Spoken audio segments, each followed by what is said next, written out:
What? The Middle Ages start today? But I haven't fixed my hair!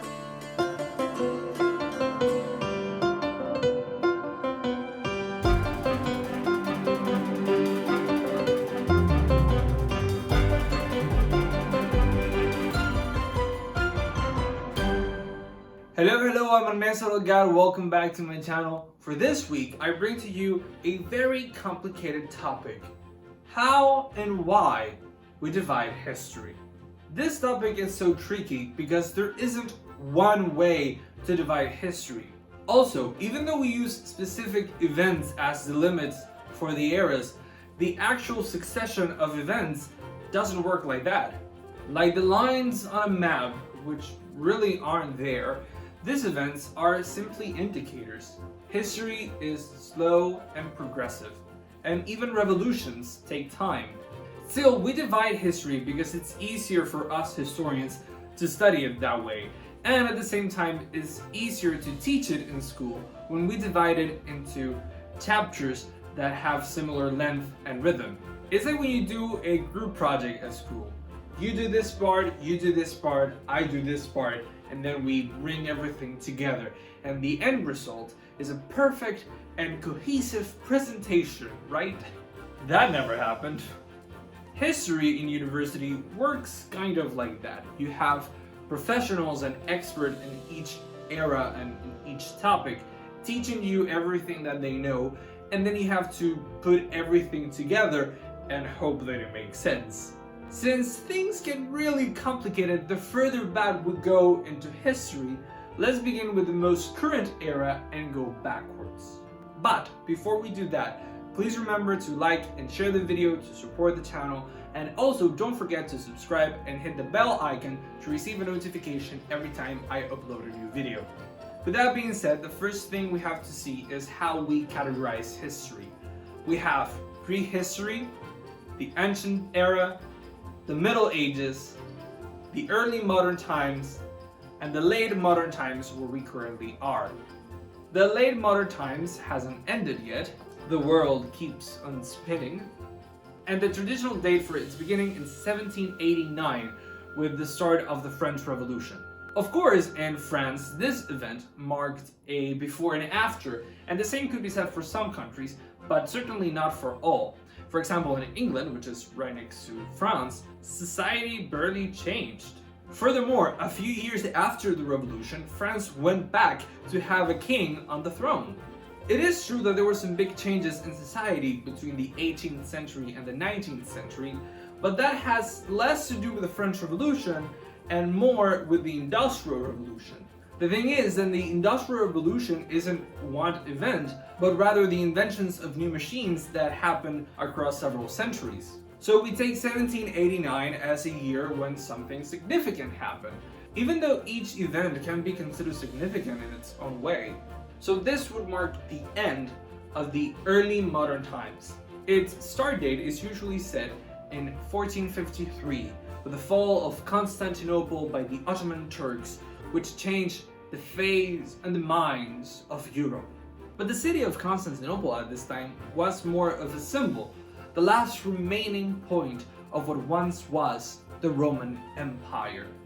In reality, by 1453, the Turks already controlled most of, Turkey and the Balkans, and the scientists and philosophers that lived in the city had already escaped to Italy or other countries. This date of 1453 coincides with the Renaissance, which sparked in Europe after those thinkers, philosophers, and scientists escaped from Constantinople. The thing is, the Renaissance falls right between the Middle Ages and the early modern times. It's part medieval and it's part modern. It's the transition moment which makes it even harder to study because it doesn't fit into one single category. It can be seen from a medieval point of view, or from a modern point of view. You can study its art, its culture, its language, its politics, its economy. So many things to see. Another date that some historians use as the beginning of the early modern times is the arrival of European caravels in the Americas in October of 1492. But again, this doesn't mean that the entire European society changed from one day to the next. A German shepherd, for example, had the same problems on October 15th that he had on October 13th. He didn't notice the beginning of a new era, but over time, slowly, things changed. The same can be said for our next timestamp, the fall of the Roman Empire in 476. On that year, Odoacer deposed the last Western Roman Emperor, Romulus Augustulus, putting an end to Roman civilization. In reality, the idea of Roman civilization was already mixed with Germanic and Christian elements, making it very different to what we classically see as Roman culture. The empire was divided first into East and West, and then the western half was distributed between the Germanic tribes. Emperor Romulus had very little control of what once was the Roman Empire. Oh, and also, he was 16. He was a puppet emperor.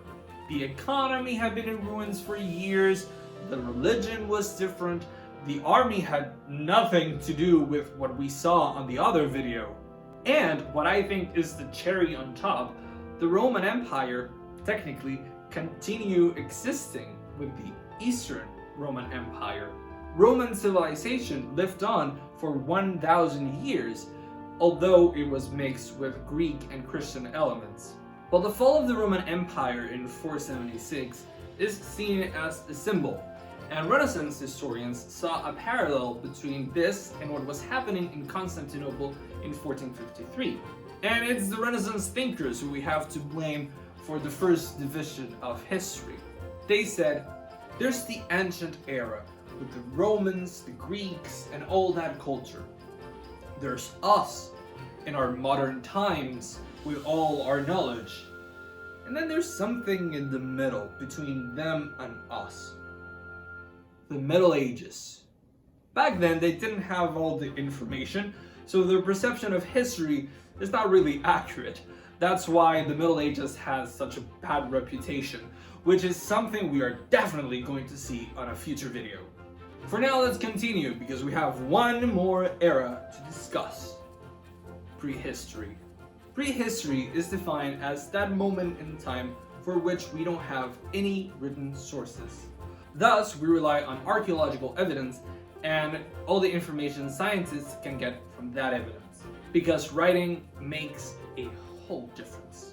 Take, for example, that we find a flute on a medieval monastery right next to some scores with religious lyrics.